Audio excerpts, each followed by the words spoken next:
कलश की इतनी बड़ी महिमा। आज देवता अमृत कलश लेकर आए और कहाँ परीक्षित राजा के पास पहुंच गए। स्पष्ट वर्णन है, सुगम नत्वा वदन सर्वेश कार्य कुशलासुरा। जो देवता अपने कार्य में बड़े कुशल हैं, उन्होंने सुखदेव मुनि को वंदन प्रणाम किया। फिर कहा, एवं बिन मही जाते सुधाराज्ञा प्रपीयताम। हे गुरुदेव, थोड़ा अदला बदली कर लीजिएगा। राजा को हम पिलाई देते हैं अमृत, राजा अमर हो जाएगा, मरेगा नहीं। इसके बदले में भागवतामृत हमें दे दो आप, काम दोनों का बन जाएगा। हम मृत्यु लोक में भागवतामृत लेने को आए, क्योंकि ऊपर के लोकों में कथा नहीं है, वहाँ कथा नहीं है। कथा के लिए मृत्यु लोक है, वहाँ यज्ञ नहीं है, यज्ञ के लिए मृत्यु लोक है। हम बड़े भाग्यशाली, इसलिए भागवत जी के 5वें स्कंद में कहा है, अहो अमीशाम किमकार शोभनम। भारत के लोग कितने बड़भागी हैं जिन्हें यज्ञ करने का सौभाग्य, यज्ञ में आहुति डालकर भगवान को तृप्त करने का मौका मिला। ये अपने भारत में ही और दूसरे देशों में कहीं नहीं है। दूसरे देशों में पैसा बहुत है, बहुत धन है, लेकिन भारत जैसा धर्म नहीं है, कहीं किसी के भी पास नहीं है। इसलिए हम बड़े भाग्यशाली हैं कि ऐसे देश में हमारा जन्म हुआ है, जहाँ सूर्य भगवान सबसे पहले अपनी रोशनी भारत को प्रदान करता है। पूरी दुनिया में ऑल वर्ल्ड सूर्य भगवान की पहली किरण भारत की धरती पर पहुंचती है। हम कितने भाग्यशाली हैं।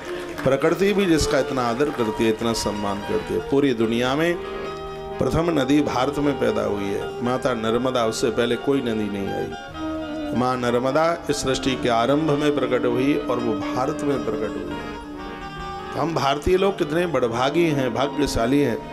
हमें ईश्वर का धन्यवाद करना चाहिए।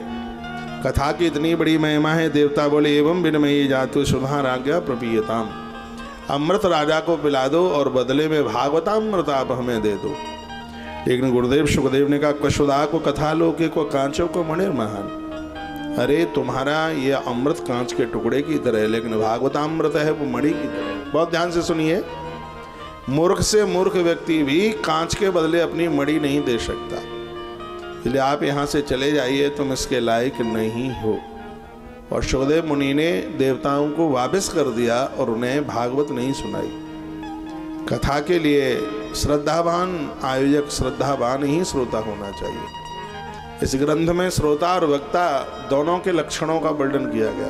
कथा नाम के लिए नहीं कि हम नाम कमाने के लिए आयोजन करा दें तो बाय बाय हो जाएगी, लोग कहेंगे कथा किसने कराई, तो उससे हमारा थोड़ा गेज बढ़ जाएगा, हमारा कद बढ़ जाएगा। नहीं, ये कथा नाम के लिए नहीं, ये कथा भगवान के धाम के लिए है। हमारा अंत सुधर जाए, हमारी मृत्यु सुधर जाए, उसके लिए कथा। नाम में क्या रखा, बेनामी होकर के इस कथा को, ये नाम के लिए नहीं है, ये कल्याण के लिए। लेकिन होता यह है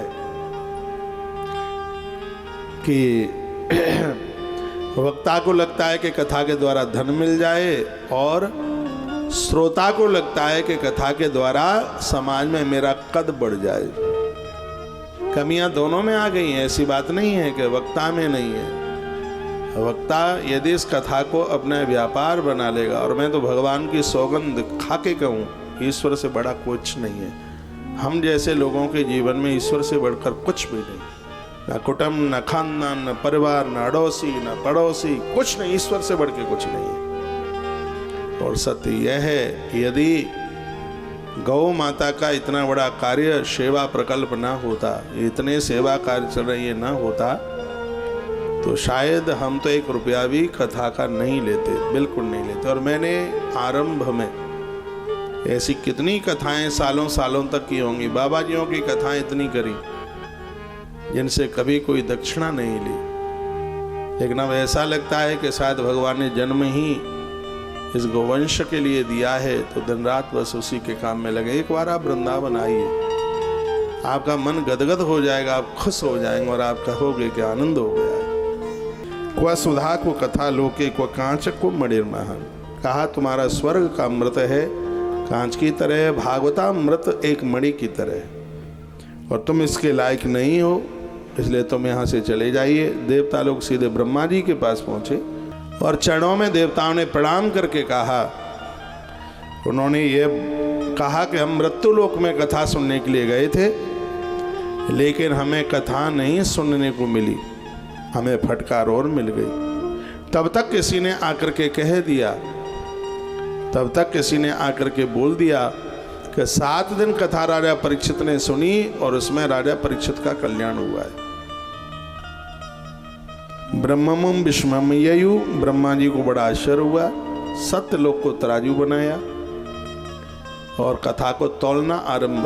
ग्रंथ में एक पलड़े में ग्रंथ, दूसरे पलड़े में धरती के जितने परम साधन थे, एकादशी का व्रत एक पलड़े में रखा गया, पूर्णिमा का व्रत रखा गया, गणेश चौथ बहुत बड़ा व्रत होता है उसको भी एक पलड़े में रखा गया, वसंत पंचमी का भी व्रत रखा गया, उसमें सप्ताह के 7 दिनों में होने वाले व्रतों के पुण्य को भी रखा गया, 4 धाम की यात्रा का पुण्य रखा गया, सब कुछ रख दिया गया। लेकिन जिस पलड़े में भागवत ग्रंथ को रखा वो पलड़ा इतना गरू भारी हो गया कि वह पलड़ा एक बिल्कुल मैं आपको निवेदन करूं, एक तिल के बराबर भी वो टस से मस नहीं हुआ। तब ब्रह्मा को विस्मय हुआ बहुत ज़्यादा कि भागवत इतनी कल्याणदायक है कि जिसके बराबर में जितने पुण्य रख दिए गए लेकिन वो उसकी समता नहीं कर पाए। ऐसी भागवत का प्रचार होना चाहिए। भागवत की कथा के बाद तो बड़ी तरक्की होती है, बहुत ऊंचाई मिलती है, किसी भी चीज़ की कोई कमी नहीं रहती। कौंस कचैया की तरह, कचैया जानते हैं आप? आपकी भाषा में उसे ककड़ी कहते होंगे।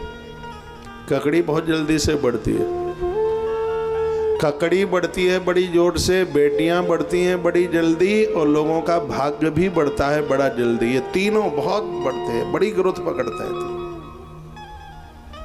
तो भागवत की कथा, भगवान की कथा कराने के बाद व्यक्ति दिन दूना रात्रि चौगुने के रूप में बढ़ता है। यह भागवत महारानी की बड़ी कृपा होती है।